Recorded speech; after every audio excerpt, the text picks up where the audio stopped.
HD सच्ची कहानियों पर आप सभी का स्वागत है। जब लड़कियां घर से भाग जाती हैं उस वक्त माँ बाप के ऊपर क्या गुजरती है ये तो वही माँ बाप जानते हैं जिनके ऊपर ये बीती होती है।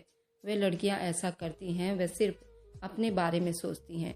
अगर वे लड़कियां बालिग हैं तो उनका हक है अपने बारे में सोचने का, लेकिन इसका मतलब ये तो नहीं है जिसने जन्म दिया उसको तुम पूरा गलत साबित कर दोगे।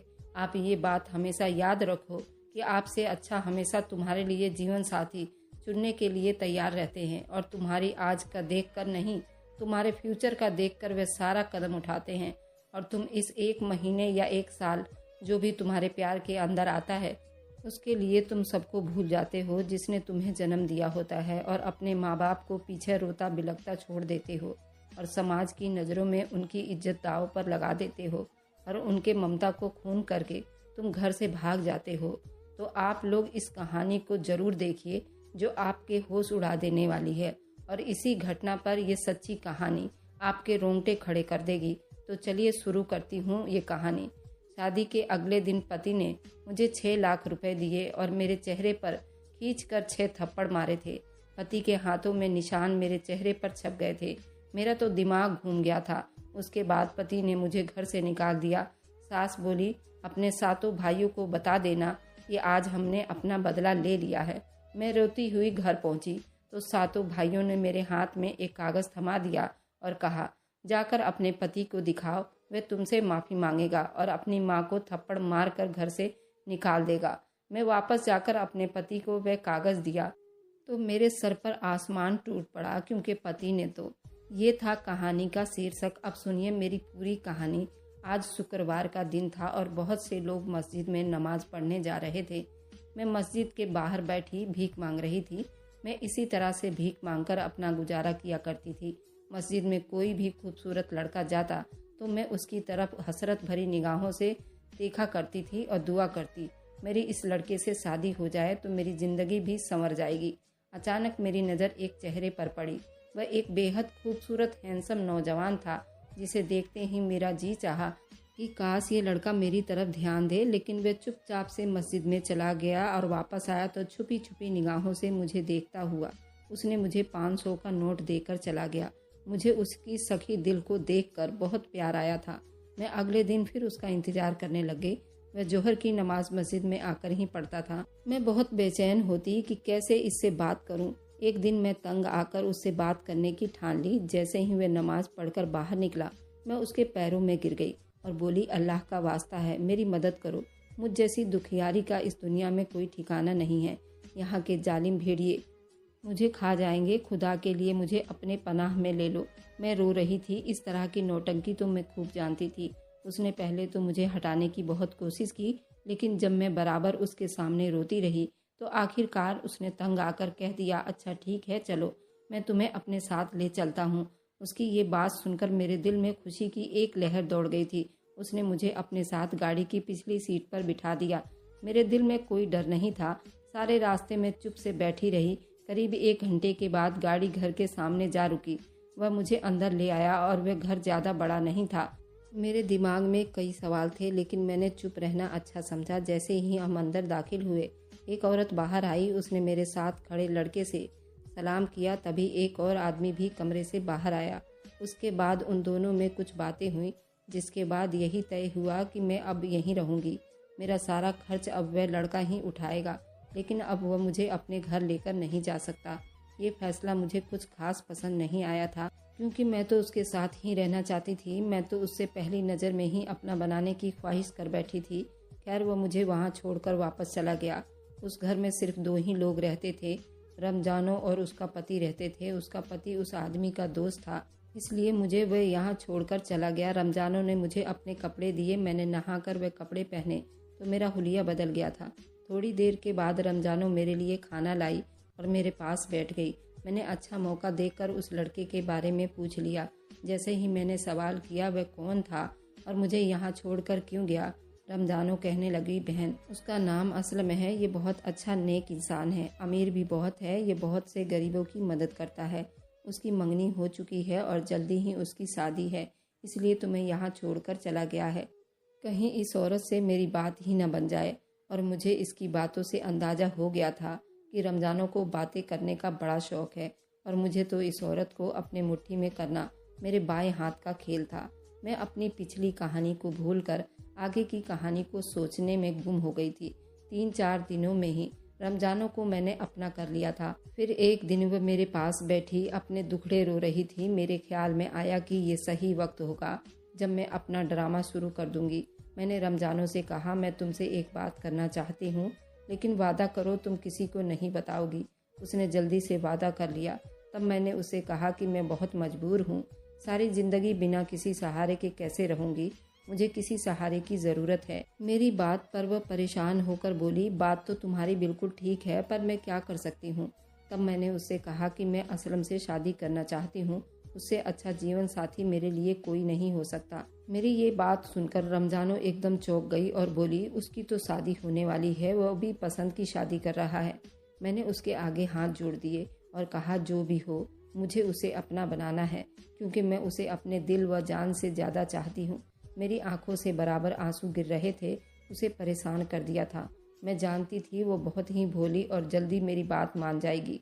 फिर ऐसा ही हुआ। आखिरकार वो मेरी फरियाद सुनकर उसने हामी भर ली और कहा कि ठीक है, तुम जैसा कहोगी मैं वैसा ही करूँगी। उसकी ये बात सुनते ही मेरे चेहरे पर एक मुस्कुराहट दौड़ गई थी। अगले दिन मेरे आइडिया के मुताबिक उसने असलम को बहाने से अपने घर बुलाया। असलम 2 घंटे में घर आ गया। रमज़ानो उसके लिए चाय बनाकर लाई और चाय में मेरे आइडिया के हिसाब से नींद की गोलियां भी मिला दी। अभी 5 मिनट भी नहीं बीते थे कि असलम की आंख लग गई। मैं और रमज़ानो दोनों ही उसके भारी भरकम शरीर को घसीटते हुए कमरे में ले आए और उसे बेड पर लिटा दिया। मैं जानती थी कि अब मुझे आगे क्या करना है। मैं वापस वहीं बैठ गई और पिछले ज़िंदगी के बारे में सोचने लगी, जिसे मैं पीछे छोड़कर भीख मांगने पर मजबूर हो गई थी। मेरा नाम रुबीना था। मैं एक बहुत अच्छे ख़ानदान की लड़की थी, लेकिन मैं अपनी माँ की इकलौती औलाद होने की वजह से मुझे हमेशा उनसे मोहब्बत और प्यार था।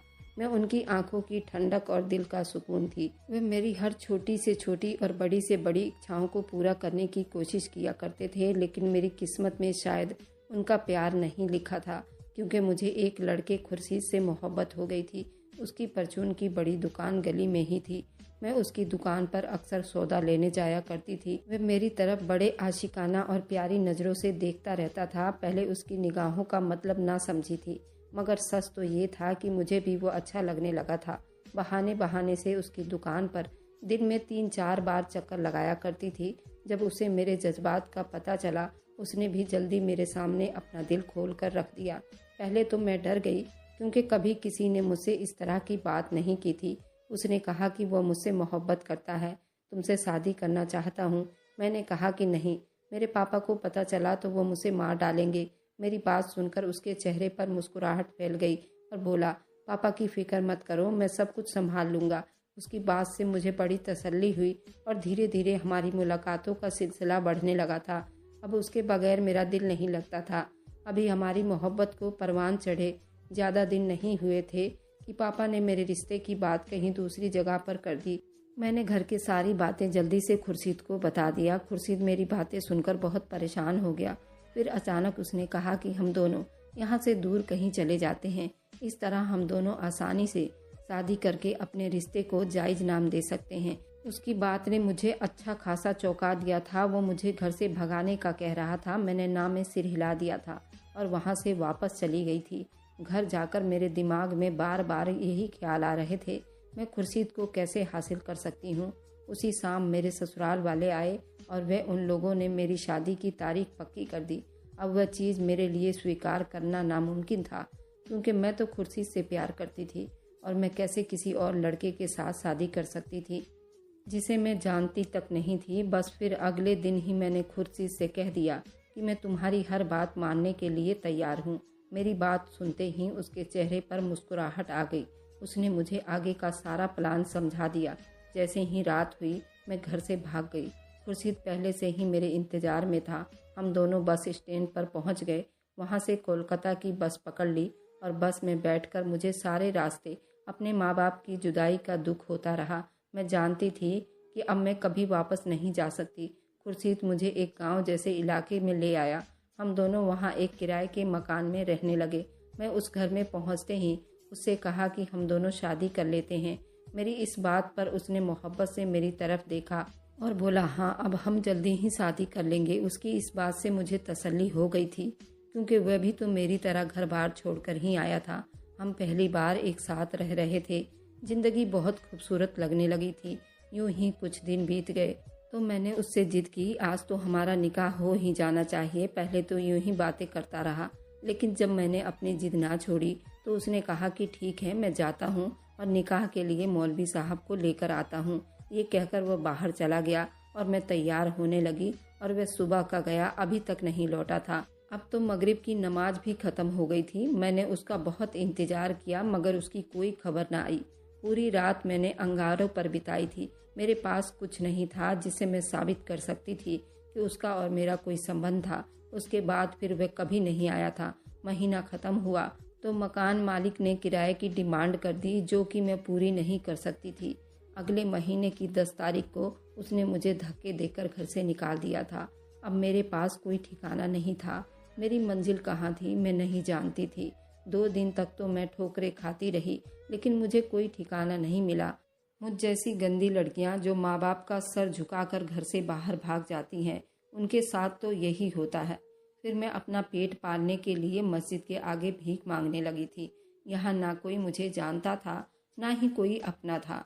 लेकिन एक दिन जब असलम को देखा तो लगा उससे अच्छा कोई इंसान हो ही नहीं सकता, इसलिए जल्दी उसकी तरफ कदम बढ़ा दिए।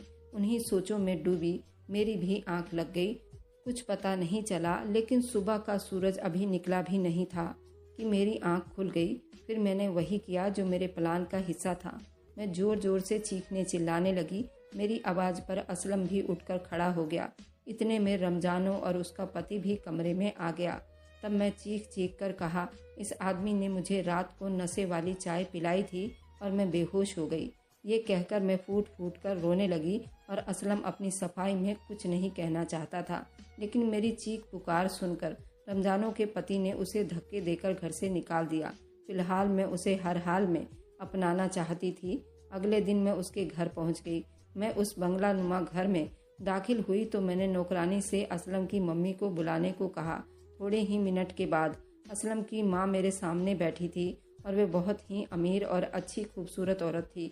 उनकी नज़रों में कई सवाल थे, क्योंकि वह मुझे नहीं पहचानती थी। मैं उनके सवाल पूछने से पहले ही उनके पैरों में गिर गई और फूट फूट कर रोने लगी।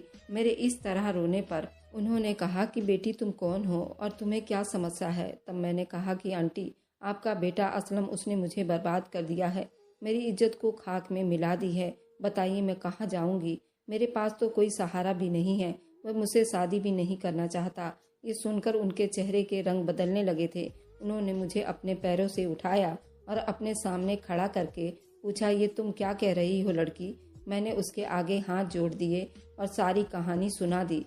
फिर कहा, आंटी मैं बिल्कुल सच कह रही हूँ, अब आप ही बताइए मैं कहाँ जाऊँ? और फिर मैं जोर जोर से रोने लगी थी। इतने में असलम घर में दाखिल हुआ। मुझे देखकर उसके चेहरे के असर बदलने लगे थे, लेकिन मैंने अपनी कार्रवाई जारी रखी और कहा, आपका बेटा मेरी ज़िंदगी बर्बाद करके अब अनजान बन रहा है। असलम की माँ ने अपने बेटे से पूछा, क्या इस लड़की के साथ तुमने रात बिताई है? असलम ने अपनी माँ को जवाब दिया, हाँ। मगर उससे पहले कि वह कुछ और कहता, उसकी माँ ने उसको एक थप्पड़ मारकर चुप करवा दिया। अब उस औरत को भी मेरी बातों पर यकीन आ गया था। असलम कुछ कहने ही लगा था कि उसकी माँ ने उसे फिर से टोक दिया और कहा, अब तुम सिर्फ मेरी बात सुनो, उस लड़की से जल्द निकाह करो। अभी इसी वक्त जाओ और निकाह का बंदोबस्त करो। असलम माँ के हुक्म के आगे मजबूर हो गया। वह चुप से वहाँ से चला गया। उस औरत ने प्यार से मुझे गले लगाया और कहा, इस खानदान में कभी किसी के साथ नाइंसाफी नहीं हुई है, तुम्हारे साथ कैसे हो सकती है? असलम की माँ ने अपने बेटे की मंगनी तोड़कर मेरे साथ उसकी शादी तय कर दी। असलम की मंगेतर का रो रो कर बुरा हाल था, पर मुझे उसकी कोई परवाह नहीं थी। अब मेरी सारी परेशानियां खत्म हो चुकी थी। शाम का वक्त हो गया, लेकिन असलम नहीं लौटा था। उसकी मम्मी भी काफ़ी परेशान नज़र आ रही थी, लेकिन इस सब के बावजूद भी उन्होंने अपना ध्यान मेरी तरफ कम नहीं किया था। शाम को मैं और उसकी मम्मी चाय पी रहे थे जब अचानक घर में असलम दाखिल हुआ। उसके साथ मौलवी साहब 3 लोग और थे। उसे देखकर मेरे चेहरे पर एक मुस्कुराहट आ गई थी। वह पल मुझे ख्वाब जैसा लग रहा था। फिर अगले ही पल बड़ी सादगी से हम दोनों का निकाह हो गया। मुझे हल्का फुल्का जेवर और मेकअप पहनाकर असलम के कमरे में बिठा दिया गया। मैं अपनी इस जिंदगी से बेहद खुश और तसल्ली में थी। मगर कुछ देर के बाद असलम कमरे में दाखिल हुआ। उसके हाथ में कागज़ थे। वह आया और मेरे पास बैठा। मैं जो उससे प्यार मोहब्बत की बातें करने का सोच रही थी, मेरे सारे ख्वाबों को वो किस अंजाम तक पहुंचाने वाला था, ये मैंने सोचा भी नहीं था। उसने हक मेहर में लिखी 5 लाख रुपए की रकम मेरी झोली में रख दी और मेरे चेहरे पर 5 जोरदार थप्पड़ मार दिए। मेरा दिमाग चकरा गया था। मेरी आंखों के सामने अंधेरा छा गया था। तब उसने कहा कि ये तुम्हारा तलाकनामा है। तुमने ये सारा ड्रामा सिर्फ पैसों के लिए रचाया था। अब तुम्हें पैसे मिल गए हैं और मैंने अपना बदला भी ले लिया है। अब तुम यहाँ से निकल जाओ, उससे पहले कि मैं तुम्हें पुलिस के हवाले कर दूं। मेरी आंखों में आंसू आ गए थे। मेरी कैसी किस्मत थी कि शादी के रात ही पति ने मुझे डिवोर्स दे दी। उसकी मम्मी भी मेरी चीख पुकार सुनकर हमारे कमरे में आ गई। वह हैरान थी कि क्या हो रहा है, लेकिन असलम ने उन्हें साफ शब्दों में कह दिया कि मैंने इस लड़की से अपना बदला ले लिया है। अगर आप लोगों ने इस मामले में दखल अंदाजी की तो मैं ये घर छोड़कर चला जाऊंगा। इस बात पर असलम की माँ बिल्कुल चुप हो गई थी। मैं रोती हुई वहाँ से निकल आई और एक पार्क में बैठ गई। काफ़ी देर में रोती रही। मुझे रोता हुआ देखकर एक 7 भाइयों का ग्रुप मेरे पास आ गया और वे लोग मुझसे रोने की वजह पूछने लगे और उनसे मैं डर गई और भागने लगी। तभी उन लोगों ने मेरे सर पर हाथ रखा और कहा, तुम हम सातों को अपना भाई समझो, हमसे डरने की ज़रूरत नहीं है, हम तुम्हारी हर तरह से मदद करेंगे। तब मैंने रोते हुए अपनी सारी कहानी उन्हें सुना दी। मेरी सारी बात सुनने के बाद वे बोले, बहन तुम फिक्र मत करो, हमारे पास एक ऐसा फ़न है कि हम किसी को भी बड़े से बड़ा नुकसान पहुंचा सकते हैं। हम तुम्हारे इस समस्या को भी दूर करेंगे। उसके बाद उन्होंने मुझे एक कागज़ दिया और कहा कि मैं उसको एक कब्र में दफना दूँ। पहले तो मुझे डर लग रहा था क्योंकि एक अजीब सा काम था, लेकिन बदले की आग मेरे अंदर ऐसी भड़क रही थी कि मैं हर हाल में असलम से बदला लेना चाहती थी। अब मैं उन 7 भाइयों के लिए काम करती थी। मैं गुनाह के रास्ते पर चल पड़ी थी। वह 7 भाई काला जादू करते थे। वे जो कहते थे वैसा ही करती। अब मैं उनकी टीम का हिस्सा बन चुकी थी। एक दिन किसी काम से बाजार गई तो दुकान के सामने मुझे एक आदमी नजर आया जो जमीन पर इस तरह लेटा था जैसे कोई अपाहिज इंसान लेटा हो। हर कोई उसको कुछ न कुछ देकर जा रहा था। मैं उसके तरफ बढ़ी, लेकिन जब मैंने उसका चेहरा देखा तो मेरे होश ही उड़ गए थे। वह वही था जिससे मैंने बेपनाह मोहब्बत किया था। वह असलम था। आज इतना अमीर और इतना घमंडी आदमी मिट्टी में मिल गया था। मेरा दिल खून के आंसू रो रहा था। मैं उससे बदला लेना चाहती थी, मगर उसे मैं इस अंजाम तक नहीं पहुंचाना चाहती थी। मैं वहां से मुड़कर भाग आई। मेरा दिल तेजी से धड़क रहा था। मेरे अंदर एहसास और मोहब्बत बढ़ गया था कि मैं उसे बिल्कुल ठीक देखना चाहती थी। मैंने सोच लिया कि मैं कल असलम के घर जाऊंगी। उसके घर वालों को सारी सच्चाई बताकर असलम को उसके घर ले जाऊंगी। लेकिन अल्लाह को कुछ और ही मंजूर था। उसी रात मुझे पैरालाइज अटैक आया और मैं खुद अपाहिज हो गई। मेरे लिए ये सदमा भी बहुत बड़ा था। मैं अपने पैरों पर खड़ी नहीं हो सकी थी, मगर मेरे दिमाग में उस आदमी का ख्याल बार बार आता था जिसे मैंने बर्बाद किया था। जैसे ही मेरी तबीयत थोड़ी ठीक हुई, मैं व्हील चेयर पर उन 7 भाइयों के पास आ गई और कहा, इस जादू का कोई तोड़ करो। उसने तो उल्टा मुझे ही बर्बाद कर दिया है। मेरी बात सुनकर वे हंसने लगे और बोले, जादू सिर्फ उन लोगों पर असर करता है जो अपने मोहब्बत से दूर होते हैं। अगर तुम एक अच्छी औरत होती तो तुम्हारे साथ ऐसा कुछ ना हुआ होता। ठीक होगा कि तुम यहाँ से चली जाओ। ये सुनकर मेरी आंखों में आंसू आ गए। मैं जान गई थी उन लोगों ने मेरा गलत इस्तेमाल किया है। अगले दिन हिम्मत करके मैं उस लड़की के पास गई जिससे मैंने असलम को दूर किया था। मैंने उसे अपने पिछले किए सारे गुनाह बता दिए और कहा, असलम बेकसूर है, ये सब मेरी वजह से हुआ था। मैं उसके सामने हाथ जोड़कर फरियाद करने लगी। तब उसे मेरी बात पर यकीन आ गया था। उसने कहा कि वह खुद हैरान थी कि असलम को क्या हुआ है। अचानक उसका सारा कारोबार तबाह हो गया था। वह एक्सीडेंट में अपाहिज हो गया था। फिर भी वह रोज अपने घर वालों से झगड़ा करता था और अपना घर भी उसने छोड़ दिया था। ये सब जादू का असर था। फिर उसे अपने साथ वहाँ ले गई जहाँ मैंने असलम को देखा था। मैं खुद वापस आ गई क्योंकि मुझ में असलम का सामना करने की हिम्मत नहीं थी, मगर मुझे एक सुकून और इत्मीनान हो गया था। असलम की मंगेतर ने उस जादू का भी तोड़ निकलवा दिया था।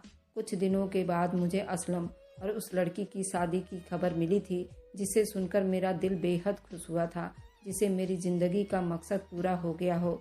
अब मैं आसानी से मौत को गले लगा सकती थी क्योंकि मेरी ज़िंदगी में हर तरफ सुकून था। शायद तब तक आपको ये कहानी सुनने को मिलेगी, तब तक मैं मर चुकी होंगी, लेकिन आपके एक दुआ से मुझे मरने में आसानी हो जाए। क्या पता किसी की दुआ कबूल हो जाए और मेरे आगे की मंजिल आसान हो जाए। मैं अपना पहला प्यार का बदला किसी और से लेना चाह रही थी जिसमें कोई गलती ही नहीं थी। वह तो मुझे आज तक ना मिला और ना उसका कोई अता पता मिला, और ना ही मैं अपने माँ बाप के घर गई, क्योंकि मैं किस मुँह से अपने माँ बाप के घर जाती। उनको इतना बदनाम करके घर से भाग आई थी। शायद मेरी सज़ा यही थी। बहुत होंगे प्यार करने वाले, लेकिन धोखा खाने वालों की लाइन भी कम नहीं है। मेरी कहानी सुनाने का मकसद तो यही था। हर प्यार पर इतनी जल्दी विश्वास ना करें। जिसने तुम्हें जन्म दिया है उसके अलावा तुम्हें कोई इतना नहीं चाह सकता, और तुम उसी को ठोकर मार कर घर से निकल जाते हो, तो ये कहाँ का इंसाफ होगा। बहुत प्यार करने वाले होंगे, लेकिन मुझे तो अपने प्यार में धोखा ही मिला था। उन सभी प्यार करने वालों के लिए मेरी ये कहानी थी। कृपा होगी अपना घर छोड़कर कभी ना जाएं।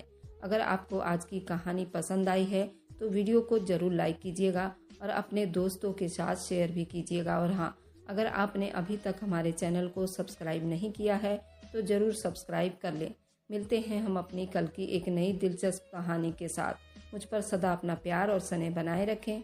सभी को मेरा प्यार भरा नमस्कार दोस्तों।